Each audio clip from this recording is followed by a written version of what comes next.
Hi everyone, आकाश दिस side.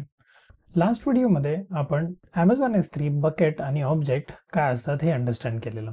ह्या व्हिडिओमध्ये Amazon S3 चा अजून एक important topic which is storage classes आपण बघणार आहोत. जर तुम्ही Amazon S3 किंवा S3 बकेट्स जर यूज करत असाल आणि जर तुम्हाला स्टोरेज क्लासेस समजले नसतील तर let me tell you directly की तुम्ही विदाउट नोईंग दिस पर्टिक्युलर थिंग जास्त पैसे भरत आहात. आणि हे कसं ते आपण अंडरस्टँड करणार आहोत ह्या व्हिडिओमध्ये. So without further ado, let's get started with this one.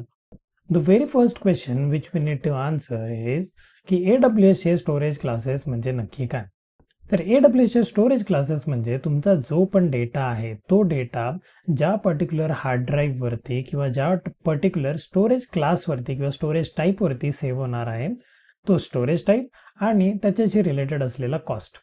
For example let's say की तुमच्याकडे मल्टिपल ऑब्जेक्ट्स किंवा मल्टिपल डेटा आहे आणि हा डेटा आपल्याला कोणत्या स्पेसिफिक स्टोरेज क्लासवर किंवा स्टोरेज टाईपवरती स्टोअर करायचा आहे त्याच्यावरून आपण AWS ला किती पैसे देणार आहेत हे डिसाईड होणार आहे. AWS मध्ये आपल्याकडे डिफरंट स्टोरेज क्लासेस आहेत, म्हणजेच आपला डेटा स्टोअर करण्यासाठी आपल्याकडे वेगळे स्टोरेजचे टाईप्स आहेत. आणि हे स्टोरेज क्लासेस जर आपण चुकीचे निवडले तर AWS ला आपल्याला खूप जास्त बिल द्यावं लागतं. बट हेच जर आपण AWS ला जर करेक्ट क्लास किंवा करेक्ट स्टोरेज टाईप आपल्या डेटासाठी सांगितला तर आपण AWS मध्ये खूप मोठी सेव्हिंग पण करू शकतो. आता AWS जे नव्याने शिकत आहेत त्यांच्या मनात एक क्वेश्चन असा येतो की आपल्याकडे एवढे मल्टिपल स्टोरेज क्लासेस का आहेत? तर एक गोष्ट अंडरस्टँड करा की जो पण आपला डेटा आहे तो डेटा काही एका सेम टाईपचाच नसतो. काही डेटा आपल्याला डेली लागतो, काही डेटा असा असतो की जो आपल्याला मंथली पण लागतो आणि कधी कधी असा डेटा देखील असतो जो आपल्याला खूप साऱ्या इयर्स नंतरच कामाला येतो किंवा खूप सारे इयर्स आपण तो डेटा ऍक्सेस पण करत नाही. म्हणूनच AWS आपल्याला मल्टिपल स्टोरेज क्लासेसची चॉईस पण देतं आणि AWS काय बोलतो की जेवढे पण स्टोरेज क्लासेस आहेत आणि त्यावरचा जो डेटा आहे तो जेवढ्या कमीत कमी वेळा तुम्ही यूज कराल तेवढाच कमी पैसा तुम्हाला AWS ला द्यायचा आहे. सो आता लेट्स अंडरस्टँड की आपल्याकडे किती टाईपचे स्टोरेज क्लासेस आहेत. ऑलराईट, सो AWS S3 मध्ये जर आपण स्टोरेज क्लासेसची जर गोष्ट केली तर या स्टोरेज क्लासेसमध्ये आपल्याला हे एवढे सगळे स्टोरेज क्लासेस बघायला मिळतात. ह्याच्यामध्ये आपल्याकडे आहे स्टँडर्ड आणि स्टँडर्डमध्ये दोन टाईप आहेत विच इज जनरल पर्पज आणि त्याच्यानंतर आहे इनफ्रिक्वेंट ॲक्सेस. ह्याच्यानंतर वन झोन नावाचा एक इनफ्रिक्वेंट ॲक्सेस टाईपचा एक स्टोरेज क्लास आहे. त्याच्या पुढे ग्लेशियर ह्या कॅटेगरीमध्ये आपल्याला 3 different type of storage classes बघायला मिळतात. एक आहे इन्स्टंट रिट्रीव्हल, दुसरा आहे फ्लेक्झिबल रिट्रीव्हल आणि थर्ड आहे डीप आर्काइव्ह. आणि last but not the list आपल्याकडे आहे S3 इंटेलिजंट टिअरिंग. आता हे स्टोरेज क्लासेस गो थ्रू करण्याच्या आधी आपल्याला दोन इम्पॉर्टंट कॉन्सेप्ट समजून घ्यावे लागतील विच इज ड्युरेबिलिटी आणि अवेलेबिलिटी. कारण जेवढे पण स्टोरेज क्लासेस आपण बघणार आहोत त्या प्रत्येक स्टोरेज क्लासेस बद्दल ह्या दोन प्रॉपर्टी आहेत, त्या दोन प्रॉपर्टी डिफाईन करतात की आपला डेटा सेफ राहणार आहे की नाही आणि तो किती वेळासाठी सेफ राहील आणि त्याची अवेलेबिलिटी म्हणजे आपण तो डेटा किती लवकर ऍक्सेस करू शकतो हे देखील त्या स्टोरेज क्लासच्या टाईपवरून डिफाईन होतं. सो चला पहिलं बघूया ड्युरेबिलिटी म्हणजे नक्की काय. ड्युरेबिलिटी म्हणजे काय की will my data steel exist tomorrow. That means की लेट्स अज्युम की तुमच्याकडे एक S3 बकेट आहे आणि या S3 बकेटमध्ये तुम्ही तुमचा डेटा ठेवलेला आहे आणि ज्या रिजनमध्ये किंवा ज्या डेटा सेंटरमध्ये हा डेटा असेल फॉर सम रिझन तो डेटा सेंटर डाऊन गेला किंवा काही इश्यू आला तरीही तुमचा जो डेटा असेल तो सेफ राहील बिकॉज ऑलरेडी तुमच्या S3 बकेटने त्याच्या मल्टिपल कॉपीज क्रिएट केलेल्या आहेत. सो सरळ भाषेत सांगायचं म्हणजे ड्युरेबिलिटी म्हणजे सेफ्टी फ्रॉम अ लॉस. म्हणजेच काय की जो पण डेटा आपल्या S3 बकेटमध्ये असेल तो लॉस पासून किती सेफ आहे.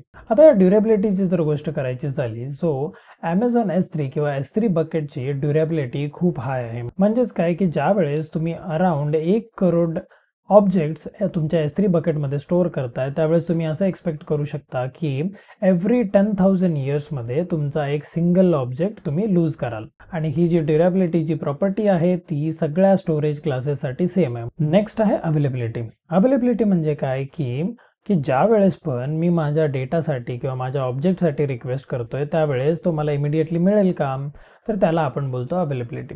म्हणजेच काय की जर एखाद्या स्टोरेज क्लासमध्ये आपण आपला जर डेटा स्टोअर केलेला आहे S3 बकेटमध्ये, तर ज्यावेळेस पण तो डेटा मला हवा असेल त्यावेळेस जर मी इमिडिएटली रिक्वेस्ट केली तर तो डेटा आपल्याला पटकन मिळेल की त्याच्यासाठी वेट करावा लागेल.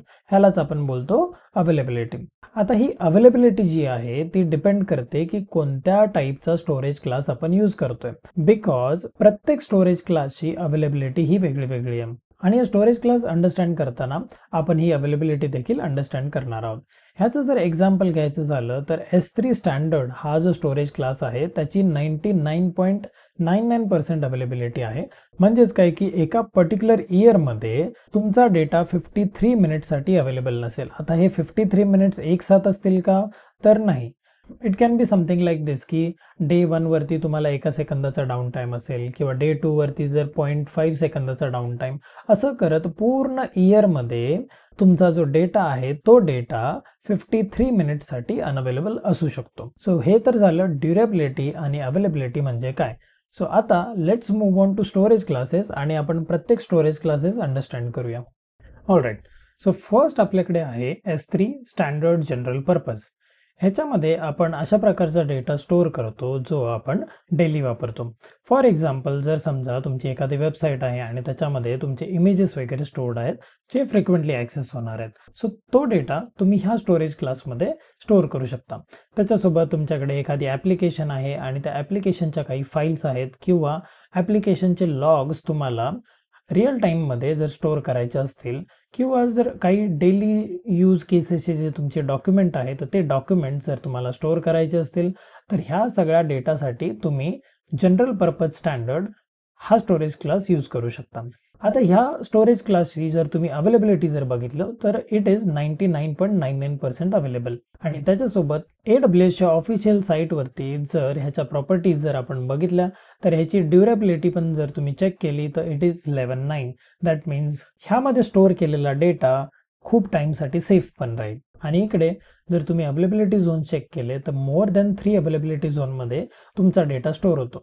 आणि that is the reason it is 99.99% available. म्हणजेच काय, मोस्ट ऑफ द टाइम तुमचा डेटा तुमच्यासाठी अवेलेबल असणार आहे. सो जर तुमचा यूज केस ह्या कॅटेगरीमध्ये असेल तर तुम्ही S3 स्टँडर्ड जनरल पर्पज हा स्टोरेज क्लास यूज करू शकता. नेक्स्ट कॅटेगरी आपल्याकडे आहे ती म्हणजे इनफ्रिक्वेंट ॲक्सेस. आता ह्या इनफ्रिक्वेंट ॲक्सेसमध्ये आपल्याकडे दोन टाईपचे स्टोरेज क्लासेस अवेलेबल आहेत. एक आहे स्टँडर्ड इनफ्रिक्वेंट ॲक्सेस आणि दुसरा आहे वन झोन इनफ्रिक्वेंट ॲक्सेस. आता या स्टँडर्ड इनफ्रिक्वेंट ॲक्सेसमध्ये असा डेटा आपण स्टोअर करू शकतो जो आपल्याला माहिती आहे की आपल्याला कधीतरीच तो डेटा लागेल, रेग्युलरली तो डेटा लागत नाही. फॉर एक्झाम्पल जर समजा की तुम्हाला असा काही डेटा आहे ज्याच्यावरती तुम्हाला मंथली रिपोर्ट्स क्रिएट करायचे आहेत किंवा एखाद्या ॲप्लिकेशनचा जर तुम्हाला बॅकअप घ्यायचा असेल मंथली बेसिसवर किंवा असे जे डॉक्युमेंट्स आहेत जे आपण मंथलीच यूज करतो, अशा प्रकारचा जो डेटा असेल तो डेटा तुम्ही ह्या पर्टिक्युलर स्टोरेज क्लासमध्ये स्टोअर करू शकता. आणि जर ह्याची अवेलेबिलिटी जर आपण बघितली तर इट इज 99.9% अवेलेबल. आणि त्याच्यानंतर आपल्याकडे आहे वन झोन इनफ्रिक्वेंट ॲक्सेस. आता या नावामध्येच आपल्याला दिसेल की वन झोन दॅट मीन्स हा जो डेटा आहे तो एका सिंगल अवेलेबिलिटी झोनमध्ये स्टोअर असतो. म्हणजेच काय, जर तो अवेलेबिलिटी झोन जर डिस्ट्रॉय झाला तर तुमचा सगळा डेटा जाणार. आणि म्हणूनच जर समजा तुम्हाला जर टेम्पररी बेसिसवर किंवा सेकंडरी बॅकअप जर कुठल्या गोष्टीचे घ्यायचे असतील जे तुम्हाला माहिती आहे की ऑलरेडी आपण प्रायमरी बॅकअप घेतलेले आहेत आणि ते बॅकअप्स किंवा त्या फाईल्स जरी डिलीट झाल्या तरी तुम्ही रिक्रिएट करू शकता अशा फाईल्स, त्याच गोष्टींसाठी तुम्ही वन झोन इनफ्रिक्वेंट ॲक्सेस हा स्टोरेज टाईप वापरला पाहिजे. आणि ह्याच दोन गोष्टींचं कंपॅरिझन जर आपण AWSच्या ऑफिशियल डॉक्युमेंटेशनमध्ये जर केलं तर S3 स्टँडर्ड इनफ्रिक्वेंट ॲक्सेसमध्ये तुम्ही बघाल की अवेलेबिलिटी जी आहे ती स्टँडर्डपेक्षा थोडीशी कमी आहे, बट जे अवेलेबिलिटी झोन्स आहेत ते मोर दॅन 3 आहेत.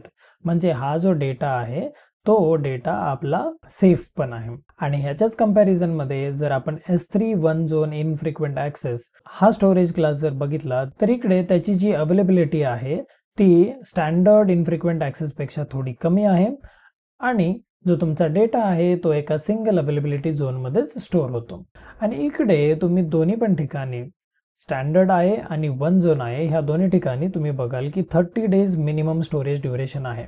म्हणजेच काय की तुम्हाला तुमचा डेटा मिनिमम 30 दिवसांसाठी तरी ह्या पर्टिक्युलर स्टोरेज क्लासमध्ये ठेवावा लागणार. जर तुम्ही 30 दिवसाच्या आधी जर तुमचा डेटा त्या स्टोरेज क्लासमधून काढून दुसऱ्या स्टोरेज क्लासमध्ये ठेवला तर उरलेल्या त्या दिवसांसाठी, फॉर एक्झाम्पल लेट्स से की तुम्ही 10व्या दिवशी तुमचा डेटा ह्या स्टोरेज क्लासेसमधून काढून दुसऱ्या स्टोरेज क्लासेसमध्ये टाकला तर उरलेल्या 20 दिवसांसाठी तुम्हाला AWS चार्ज लावणार. सो ज्यावेळेस पण आपण स्टँडर्ड आहे किंवा वन झोन आहे हे दोन स्टोरेज क्लासेस यूज करतोय त्यावेळेस आपल्याला ही गोष्ट ऑब्झर्व करावी लागते की आपला डेटा तिकडे 30 दिवसांसाठी तरी मिनिमम असेल. Otherwise we will end up paying more money to AWS. Okay, next type of storage classes आहेत ते ग्लेशियरच्या कॅटेगरीमधले. आता या ग्लेशियरच्या कॅटेगरीमध्ये आपल्याकडे आहे इन्स्टंट रिट्रीव्हल, त्याच्यानंतर फ्लेक्झिबल रिट्रीव्हल आणि मग आहे deep archive. Okay, when we talk about glacier instant retrieval ह्या टाईपमध्ये समजा की असा काही डेटा आहे तो आपण आर्काइव्ह करून ठेवलेला आहे आणि वर्षातून कधीतरीच आपल्याला तो डेटा लागतो, बट तो डेटा आपल्याला लगेच ॲक्सेस करायचा आहे. सो त्या टाईपचा डेटा, फॉर एक्झाम्पल आपल्याकडे ॲन्युअल डॉक्युमेंट्स असतील जे वर्षातून एकदाच लागणार आहेत, किंवा कंप्लायन्स फाईल्स असतील, किंवा मेडिकल किंवा लीगल डेटा जो असेल तो वर्षातून ज्यावेळेस एखादं ऑडिट वगैरे होतं त्याच वेळेस तो डेटा आपल्याला लागतो. अशा फाईल्स किंवा असा डेटा आपण ह्या इन्स्टंट रिट्रीव्हल स्टोरेज टाईपमध्ये स्टोअर करू शकतो. आणि ह्याच्यामध्ये पण मिनिमम स्टोरेज ड्युरेशन आहे 90 डेज. म्हणजेच काय, जर तुम्ही 90 डेजच्या आधी जर तो डेटा मूव्ह केला किंवा काढून घेतला तर AWS तुम्हाला 90 दिवसाचं बिल देखील लावतो. त्याच्यानंतर आपल्याकडे आहे ग्लेशियर फ्लेक्झिबल रिट्रीव्हल. ह्या केसमध्ये जे डॉक्युमेंट आपल्याला खूप रेअरली यूज होणार आहेत असाच डेटा आपण या फ्लेक्झिबल रिट्रीव्हल स्टोरेज क्लासमध्ये स्टोअर करतो. आता ह्याच्यामध्ये ज्यावेळेस आपल्याला डेटा घ्यायचा असतो किंवा डेटासाठी रिक्वेस्ट करायची असते त्यावेळेस आपल्याला 3 टाईप भेटतात. वन इज एक्सपिडिटेड, त्याच्यानंतर आहे स्टँडर्ड आणि त्याच्यानंतर आहे बल्क. दॅट मीन्स 1 ते 5 मिनिटांमध्ये AWS तुम्हाला डेटा प्रोव्हाइड करेल, किंवा दुसऱ्या टाईपमध्ये 3 ते 5 तासामध्ये तो देईल आणि तिसऱ्या टाईपमध्ये 5 ते 12 तासांमध्ये तो डेटा तुमच्यापर्यंत पोहोचवला जाईल. आता जसा जसा इकडे टाइम वाढत जातो तसा तसा जो AWSचा चार्ज देखील आहे तो कमी होत जातो. आणि इकडे पण जर तुम्ही बघितलं तर minimum storage duration again 90 days. ह्याची यूज केसेस जर तुम्ही बघाल तर जर तुम्ही इयरली बॅकअप्स घेताय किंवा कोणता रेअरली ॲक्सेस असा लॉग आहे की जो तुम्हाला माहिती आहे कधीतरीच लागणार आहे, तो सगळा डेटा तुम्ही इकडे ठेवू शकता. आणि त्याच्यानंतर जो थर्ड टाईप आहे तो आहे डीप आर्काइव्ह. या डीप आर्काइव्हमध्ये असा डेटा आपण स्टोअर करतो जो आपल्याला माहिती आहे की आपल्याला कधीतरीच लागला तर लागेल किंवा त्याची गरजही पडणार नाही. तो डेटा आपण ह्या स्टोरेज क्लासमध्ये स्टोअर करू शकतो. ह्याच्यामध्ये मिनिमम स्टोरेज ड्युरेशन आहे 180 डेज, की मिनिमम 180 डेजसाठी हा डेटा ह्या पर्टिक्युलर स्टोरेज क्लासमध्ये राहिलाच पाहिजे. त्याच्या आधी जर आपण तो डेटा मूव्ह केला किंवा तिथून काढून टाकला तर AWS आपल्याला 180 डेजसाठी चार्ज करतो. जर समजा की आपल्याकडे असे जे लॉग्स आहेत आपल्या ॲप्लिकेशनचे जे आपण रेअरली कधीतरी बघणार आहोत किंवा जर काही इश्यू आला तरच आपण ते लॉग्स बघणार आहोत, असे लॉग्स किंवा जे बॅकअप्स असतील ते बॅकअप्स आपण डीप आर्काइव्ह ह्या स्टोरेज क्लासमध्ये स्टोअर करू शकतो. आणि हेच जर आपण AWSच्या ऑफिशियल डॉक्युमेंट बघितली तर त्याच्यामध्ये देखील सिमिलर काइंड ऑफ डेटा तुम्हाला इकडे दिसेल. फॉर एक्झाम्पल डीप आर्काइव्हसाठी 180 डेजचा मिनिमम स्टोरेज ड्युरेशन लागते. त्याच्यानंतर फ्लेक्झिबल रिट्रीव्हलसाठी 90 डेज आणि इन्स्टंट रिट्रीव्हलसाठी देखील 90 डेज लागतात. ह्याच्यानंतर जो आपला एक शेवटचा टाईप जो उरलेला होता that is Amazon S3 intelligent tiering. ह्या केसमध्ये असा डेटा जो आपल्याला माहिती आहे की बाबा तो कधी चेंज होतोय किंवा जो अनप्रेडिक्टेबल जो डेटा असेल की आपल्याला माहिती नाही की तो एका स्टोरेज क्लासमधून दुसऱ्या स्टोरेज क्लासमध्ये कधी टाकायचा आहे, तर असा डेटा ज्याचा पॅटर्नच आपल्याला माहिती नाही आहे असा डेटा आपण S3 इंटेलिजंट टिअरिंग स्टोरेज क्लासमध्ये स्टोअर करू शकतो. बट ह्या केसमध्ये मॉनिटरिंग आणि ऑटोमेशनची जी पण फी असेल ती तुम्हाला ॲडिशनल द्यावी लागते.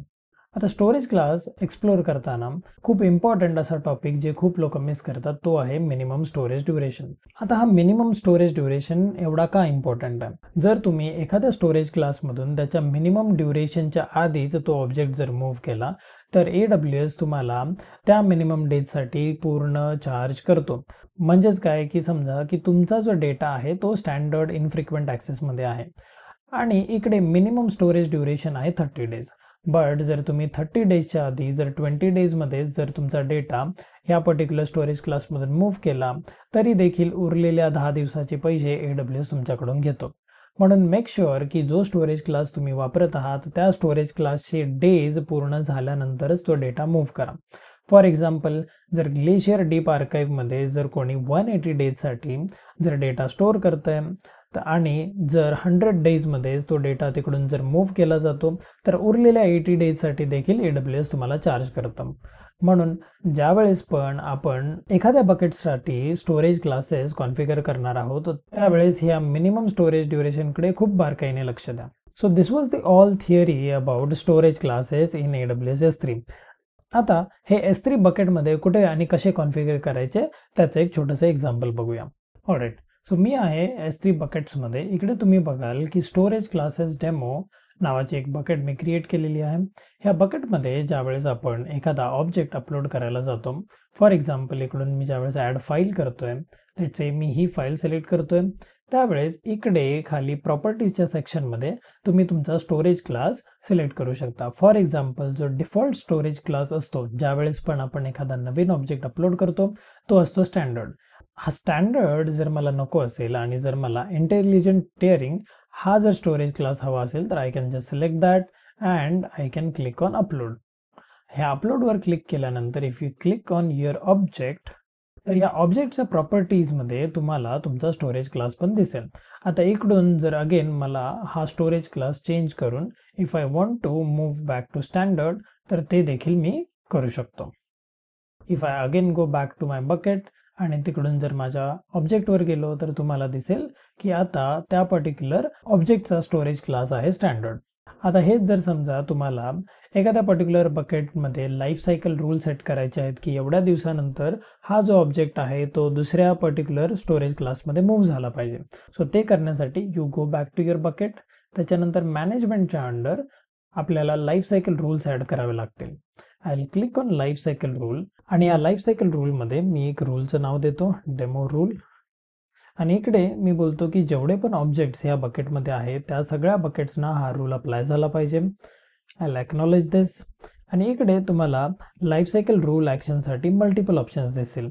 आणि जर आपल्याला एका स्टोरेज क्लासमधून दुसऱ्या स्टोरेज क्लासमध्ये जर ऑब्जेक्ट मूव्ह करायचे असेल तर I will select the first option आणि इकडे आय विल एक्नॉलेज दिस. आणि इकडे we have to give the configuration की किती दिवसानंतर जेवढे पण ऑब्जेक्ट्स ह्या बकेटमध्ये आहेत ते मूव्ह झाले पाहिजे दुसऱ्या स्टोरेज क्लासमध्ये.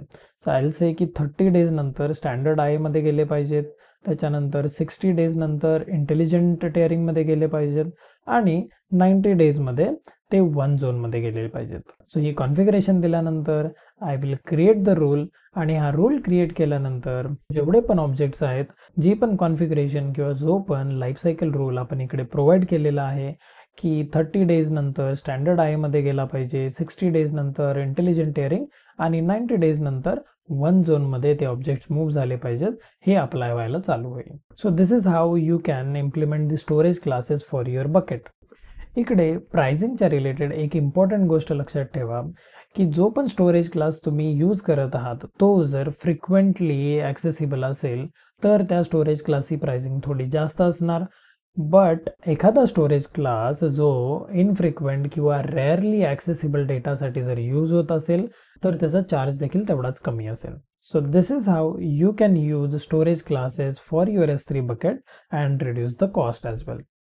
So I hope storage classes काय असतात आणि ते कुठे आणि कशासाठी यूज करायचे हे तुम्हाला आता समजलं असेल. व्हिडिओ आवडला असेल तर नक्की लाईक करा आणि स्टोरेज क्लासेसबद्दल जर तुम्हाला काही डाऊट किंवा क्वेश्चन असेल तर make sure you are putting it in a comment section. आणि अशाच AWS आणि DevOps रिलेटेड नवीन व्हिडिओ बघण्यासाठी चॅनलला सबस्क्राईब करायला विसरू नका. So this was it from my side. I will see you in the next one.